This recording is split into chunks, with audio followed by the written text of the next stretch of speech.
Hello' everyone, good evening. আৰু আজি বহুত দিনৰ পাছত মোৰ আজি জ্বলা খাবলৈ মন গ'ল, কিন্তু ফুচকা খাবলৈ মন গৈছিলে আচলতে। কিন্তু টাউন যাব লাগিব, টাউন নগ'লোঁ আৰু গাঁৱৰ দোকানৰ পৰাই মেগী আনিলোঁ আৰু মেগীখিনি অলপ জাল দি খাওঁ বুলি ভাবিছিলোঁ। কিন্তু জলকীয়াকেইটা দিয়া দেৰিয়ে হ'ল, বহুত বেছি নপৰালে বাৰু।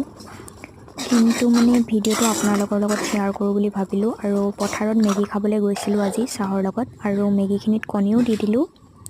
আৰু জলকীয়াকেইটা দিয়া দেৰি হ'ল মানে, সেইকাৰণে নোখোৱালে। আৰু এতিয়া আমি মেগীখিনি লৈ পথাৰলৈ চাহ খাবলৈ গৈ আছোঁ। আৰু ভিডিঅ'টো ইমানেই, বহুত বেছি দীঘল নহয়।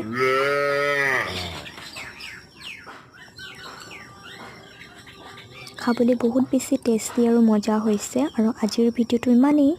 বাই, থেংক ইউ।